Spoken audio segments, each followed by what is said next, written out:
आजच्या कथेचं नाव आहे उतारा भाग 2। चला तर मग कथेला सुरुवात करूया। ती प्रत्येकाला पाहत होती अगदी रागाने, जशी चवताळली आहे एखाद्याच्या अंगावर झेप घेऊन नरडीचा घोट घ्यावा असे तिचे हावभाव। प्रत्येकाला पाहत जोर जोरात पायांना झोके देऊ लागली। प्रांजल म्हणून तिच्या बाबांनी हाक दिली तसे झटकन 3 पायाची हालचाल बंद करून खाली मान घालून बसून राहिली। पूर्ण मिनिटभर सर्वत्र एकदम शांतता होती। प्रत्येक जण लेफ्टवर बसलेल्या प्रांजलकडेच पाहत होता आणि अचानक ती जोरात किंचाळली, पण तो आवाज वेगळा होता, भरडा, जसा कोणी करड्या आवाजाच्या आणि धिप्पाड शरीरयष्टी असलेला पुरुष रागाने वेडा होऊन ओरडलेला असावा तो आवाज होता। त्या आवाजाने उपस्थितांपैकी प्रत्येकाच्या अंगावर शहारा आलेला। या परिस्थितीत काय करावे हे कोणाला सुचेनासे झाले की इतक्यात ती बेशुद्ध होऊन खाली पडली। पण माझ्या पुढे असलेल्या अतुलने तिला अलगद पकडले। बाजूचे जोशी काका तिथंच होते। तिला बेडवर झोपून आम्ही बाहेरच्या हॉलमध्ये बसलो। एव्हाना तिची आईही शुद्धीवर आली होती। जोशी काकांनी तिच्या आईकडे पाहिलं। तुला सांगितलं होतं ना, पोरीला नदीकाठची बाधा झाली, काका थोडे रागातच म्हणाले। पण याचा असल्या गोष्टीवर विश्वास नाही, मी तरी काय करू। प्रांजलची आई खाली बसत डोकं भिंतीला टेकत रडू लागली। तसा काकांनी आपला मोर्चा तिच्या बाबांकडे म्हणजे रमेशकडे वळवला। काय रे, तुला सांगितलेलं समजत नाही? तुझ्या बापानं कधी आजवर माझा शब्द ओलांडला नाही आणि तू? रमेश मात्र मान खाली घालून भिंतीला तक्क्या देऊन निमूटपणे ऐकत होता। तसे काका पुढे म्हणाले, 8 दिवसापूर्वी सांगितलेलं, तुझे साडेसाती सुरू आहे, गाडी जपून चालव, घेतलाच नाही पाय मोडून। आता हे पोरीचं असं? ए थेरड्या, एका भरड्या आवाजाने सर्वच स्तब्ध झालो। सर्वांनी बेडवर झोपलेल्या प्रांजलकडे पाहिलं, कारण ती ज्या भरड्या पुरुषी आवाजात ओरडली तसाच आवाज होता, पण ती तर शांत झोपलेली। आणि पुन्हा आवाज घुमला, म्हातारा झालास पण अजून माज उतरला नाही तुझा। त्या आवाजानं तिथला प्रत्येक जण अचंबित झाला। प्रांजलचे वडील रमेश खाली मान घालून बसलेले आणि भयंकर रागाने ते जोशी काकांना बोलत होते। तसा अतुल त्याच्या अंगावर धावून गेला। काय रे, तुझ्या बापाच्या वयाचे ते असं बोलतोयस त्यांना?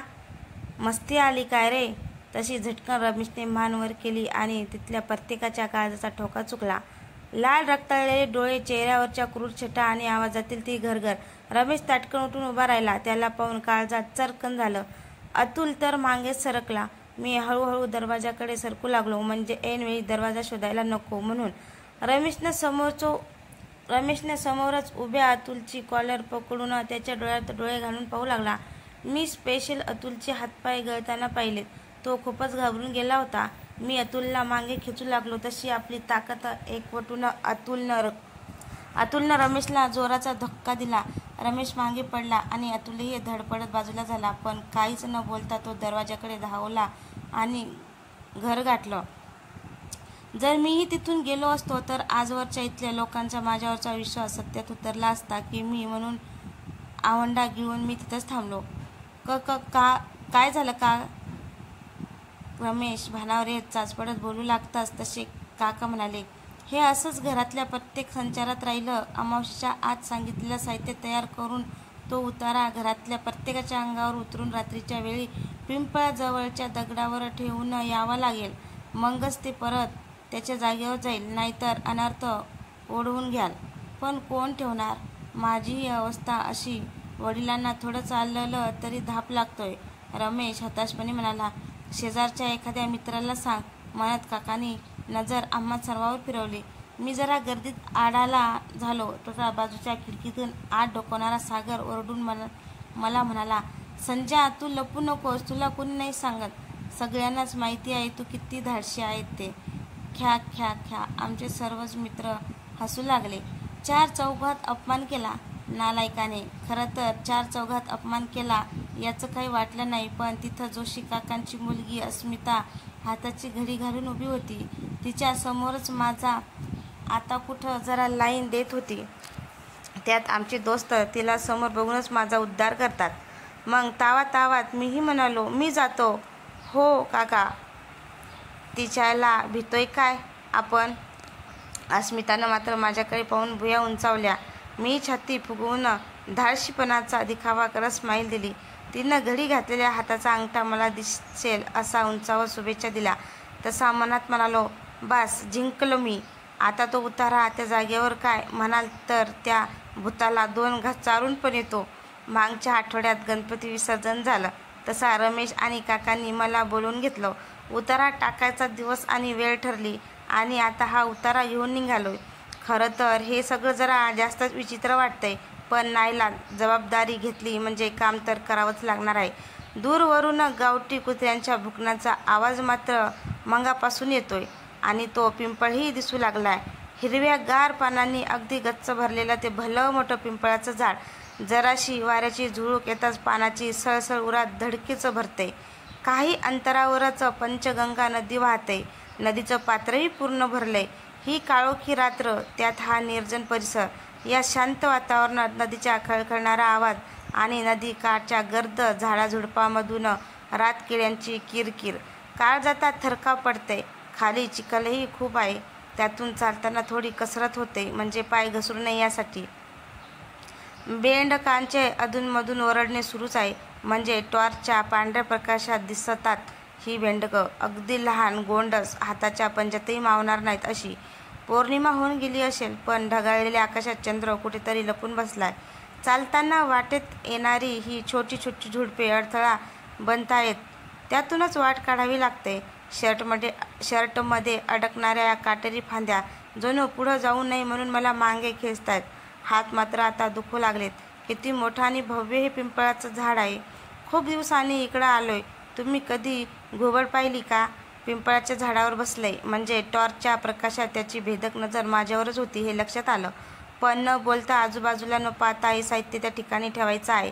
खरं तर अजूनही वाटतंय की कोणीतरी आजूबाजूला आहे. या लख्ख भयान काळोखात आजूबाजूच्या झुडपांमध्ये होणारी सळसळ होताना वाटतंय की एखादं स्वापद लपून बसलंय किंवा कोणीतरी दुरून पाहतंय. जाऊ देत. ही टोपली समोर पकडून धरली आणि खाली ठेवण्यासाठी जागा पाहतोय.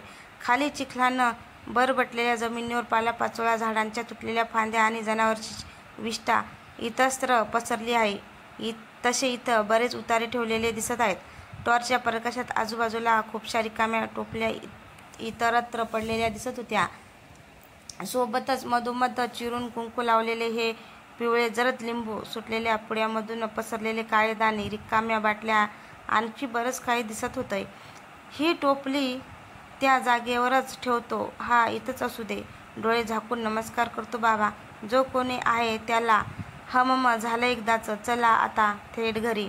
पण मागे वळून पाहायचं नाही. 1 मिनिट. मागे पिंपळाच्या झाडावर कसलीशी हालचाल जाणवतो. हो, जिथं उतारा ठेवला तिथंच. मागे जसं एखादं मांजर नखाचा आधार घेत खरखर करत झाडावरून खाली उतरतंय. जाऊ दे. मागे पाहायचं नाही. चालत राहायचं, चालत राहायचं, चालत राहायचं. अरे बापरे, हे काय? मटणाची पिशवी आणि हे ठेवायचं लक्षात नाही. आता काय करू? मागे पाहू की दुरूनच फेकून देऊ? नाही, मागे जावंच लागणार. पण आता वर पाहायचं नाही. खाली जमिनीकडे पाहतच मागे वळायचं आणि हे ठेवून इथून धावतच थेट घर. हो, असंच करतो. खाली पाहतच मागे फिरतोय. पण काळच धाड करतंय. खूप भीती वाटते यार. अरेच्चा, ही टोपली मी आत्ताच ठेवलेली. बापरे, कोणीतरी रागात फिरकावून द्यावा तसा त्या टोपलीतला भात विस्कटून टाकलाय. सर्वत्र 1 मिनिटही झाला नाही ठेवून. मग कोणी केलं हे? बापरे. आजूबाजूच्या काळोखात नजर फिरताना अंगावर काटा येतोय. कोणीतरी इथंच आहे. तीच अनामिक शक्ती जी प्रांजल आणि तिच्या वडिलांवर हवी झालेली. मी मागे पाहिले. त्या शक्तीला आवडलेलं नाही. म्हणजे कोणीतरी आहे आसपास. आई ग, काटा येतोय अंगावर. मी भीती वाटतंय. खरंच, लवकर हे मटण ठेवून इथून बाहेर पडतो. तो दगड कुठे गेला? हा दिसला. हाच तो काळा दगड. त्यावर हे मटण आणि बाटली ही ठेवतो. चला. झालं एकदाचं. झटकन निघूया. हे काटेरी झाड मगाशी येताना अडकलेले, आता जातानाही फाटलाच शेवटी शर्ट. 1 सेकंद. कोणीतरी उभं आहे मागे आणि आता मला त्यांच्या श्वासातली घरघरही जाणवते. अंगावर काटा आलाय.